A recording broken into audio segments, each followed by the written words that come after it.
On-device large language models are finally becoming viable, but they hit a hard wall when it comes to in-context learning. To make a frozen model adapt to a new task, you need to retrieve the right demonstrations from local memory. But doing this efficiently is surprisingly difficult.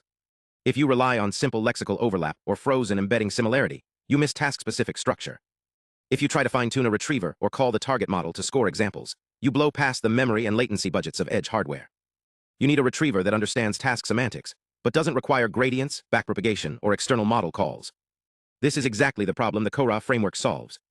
CoRA, which stands for Conditional Retrieval Alignment, is a gradient-free method that converts a frozen encoder into a task-conditioned retriever using only closed-form linear algebra. It aligns multi-layer input representations with output-derived structure, extracts a compact low-rank retrieval basis, and does it all in a way that scales linearly in memory, but independently of dataset size. Let's break down how it works, why the math is so elegant, and how it actually runs on a Raspberry Pi. The pipeline starts with a fundamental observation about transformer representations. Linguistic information isn't uniformly distributed. Lower layers capture surface syntax and lexical patterns, middle layers encode structural regularities, and upper layers emphasize high-level semantics. But adjacent layers are highly redundant. CoRA doesn't just grab the final layer and hope for the best. It builds a representative layer selection module using Centered Kernel Alignment, or CKA. CKA measures the similarity between the hidden states of any two layers on a calibration subset. By clustering these similarity profiles, CoRA picks one representative layer per cluster. This suppresses redundancy while preserving complementary input-side signals across the hierarchy. Now comes the core innovation, task-conditioned alignment. In on-device ICL, you have a local pool of paired examples, candidate inputs and their corresponding outputs. The goal is to find inputs whose hidden states systematically map to useful output structures. CoRA does this without touching the encoder weights. For each selected layer, it encodes both the candidate inputs and outputs, applies z-score normalization, and constructs a conditioning matrix from the output representations. It then fits the input representations to this output space using closed-form ridge regression. Mathematically, this projects each layer's input features onto the subspace spanned by the candidate outputs, regularized to prevent overfitting. The result is a fitted representation matrix that captures exactly which dimensions of the input embeddings are predictive of the task's output behavior. You don't need the target model, and you don't need gradients. You just need paired memory and a linear solve. But fitting the full matrix directly is expensive. CoRA extracts a compact retrieval basis by performing a spectral decomposition on the fitted matrix and retaining the top right singular vectors. This isn't an arbitrary dimensionality reduction. It's provably optimal. The rank-constrained basis maximizes the retained fitted energy under a Frobenius norm constraint, meaning it preserves the maximum possible task-conditioned signal for a given memory budget. At query time, you encode the new input through the same representative layers, standardize it using the alignment statistics, project it through this fixed basis, and run a nearest neighbor search. The entire retrieval index is pre-computed offline. Query time latency is just a lightweight projection and inner product search.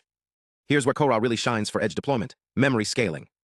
Materializing the full fitted matrix and conditioning matrix during index construction would require memory proportional to the dataset size. CoRA avoids this with an exact two-pass streaming construction. In the first pass, the system processes the candidate pool in chunks, accumulating sufficient statistics, the cross-covariance matrix and the input-output cross-term. Once all chunks are scanned, it solves the global ridge regression system and computes the low-rank basis using only these fixed-size matrices. The second pass re-encodes each chunk, applies the pre-computed basis, and writes the projected retrieval vectors directly to disk. The working memory during construction depends only on the chunk size and feature dimensions, not the number of exemplars. The only linear memory growth is the final index itself, which scales as O, NR. This makes it trivially deployable over growing local memory pools without OOM errors. The framework also extends naturally to multimodal in-context learning, which we call CoRA-M. Vision language models require visual grounding alongside textual demonstrations.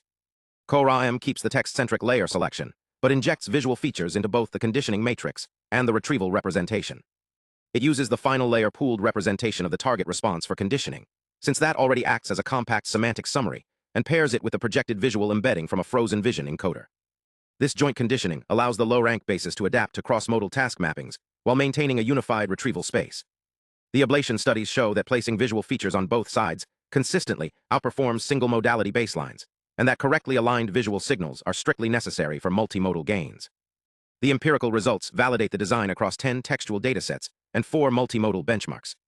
CoRA consistently outperforms static methods like BM25, SBERT, and BERT, and it beats lightweight gradient-based alternatives like MLSM without any parameter updates. More importantly, it competes directly with training-based retrievers like EPR, SEAL, and TTF. Those methods require multi-GPU optimization, task-specific fine-tuning, and heavy adaptation overhead. CoRA achieves comparable accuracy with a fraction of the time and memory. On a single RTX 4090, CoRA completes the full adaptation retrieval pipeline in roughly 20 seconds, while training-based baselines take over 8 minutes and consume 10 times the per GPU memory. But the real proof of concept is the end-to-end deployment on a Raspberry Pi 5 with 8 gigabytes of RAM. Training-based methods immediately run out of memory during the adaptation phase. CoRA, however, runs the entire streaming index construction, nearest neighbor retrieval, and downstream inference locally.